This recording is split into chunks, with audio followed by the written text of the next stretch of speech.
Hello bachcho, let's see the question. Question says when a mixture of sodium carbonate and calcium carbonate is fused with silica at 1500 degrees centigrade, a liquid consisting silicates of sodium and calcium is formed.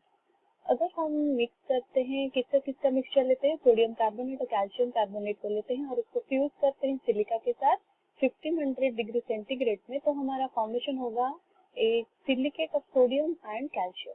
When the liquid is cooled, it becomes viscous and eventually ceases to flow. जब हम liquid को cool कर देते हैं तो वो viscous form हो जाता है और उसका फ्लो को कम कर देता है. It becomes solid and called glass. और हमारा वो फॉर्मेशन कर देता है सॉलिड, जिसको हम बोलते हैं glass. By varying the proportion of three basic ingredients, by adding other substances, the properties of glass can be altered. और वो ग्लास के प्रॉपर्टीज को हम अल्टर कैसे करते हैं, अगर हम दूसरे सब्सटेंस को ऐड करते हैं और उसका प्रोपोर्शन को चेंज कर देते हैं. An approximate formula for ordinary glass may be given as where R is Na and K, M is calcium, barium, zinc and lead. हम अगर ऑर्डिनरी ग्लास का फॉर्मूला देखेंगे तो वो क्या होगा, उसमें जो R होगा वो क्या होगा, सोडियम और पोटेशियम, M मतलब कैल्शियम, बैरियम, जिंक और lead. SiO2 may be replaced by L2O3, B2O3, P2O5. उसमें जो SiO2 प्रेजेंट होता है हम उसको भी रिप्लेस कर सकते हैं दूसरे कंपाउंड के साथ. Colored glasses are obtained by adding certain metallic oxide or salt in the fused mass. Glass is attacked by HF and this property is used to make marking on the glass. This is known as etching. Next हमें दिया है the glass is cooled rapidly it becomes brittle and fragile. अगर हम glass को rapidly cool करते हैं तो वो ब्रिटल और फ्राजाइल बन जाता है. The articles of glass are cooled neither very slowly not very rapidly.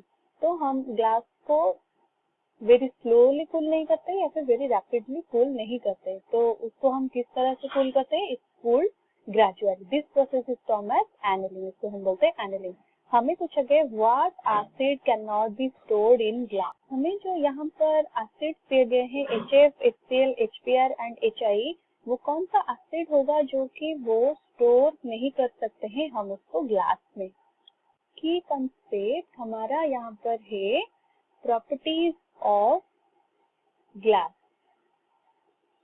Properties of glass.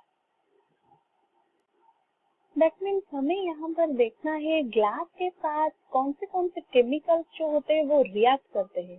That means जो केमिकल्स रिएक्ट विथ ग्लास और वो ग्लास के साथ रिएक्ट करके क्या फॉर्म करते हैं.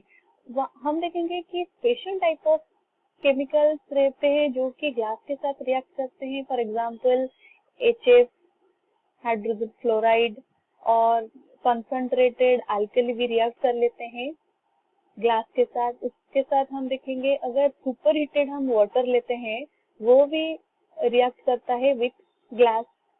Super heated water. तो इस तरह से ये जो कंपाउंड ये क्या करते हैं, ग्लास के साथ रिएक्शन कर लेते हैं. दैट मीन्स और हमें यहाँ पर भी दिया गया है glass is attacked by HF. Attacked means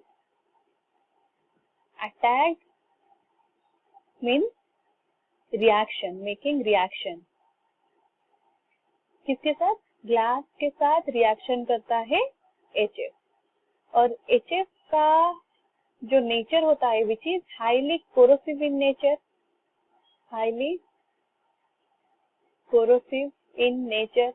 hence जब हम हाइड्रोजन फ्लोराइड को ग्लास में रखते हैं, स्टोर करते हैं, तो वो क्या फॉर्मेशन करता है, वो डिसॉल्व हो जाता है ग्लास में. तो हमारा फॉर्मेशन होगा Na2SiO3 जो कि होता है सिलिकेट ग्लास. जब हम रिएक्ट करते हैं उसको HF में 8HF, तो वो फॉर्मेशन करता है H2SiF6 aqueous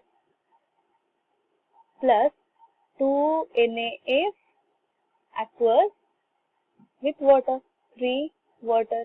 और HF का हाईली कोरोसिव नेचर के वजह से वो क्या करता है, वो इट कोरस सिलिकेट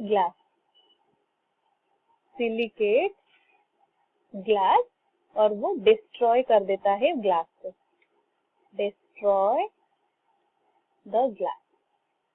हेंस हम HF को स्टोर नहीं कर पाते हैं ग्लास में। So which acid cannot be stored in glass? That acid is HF, hydrofluoric. I hope you understood it well. All the best.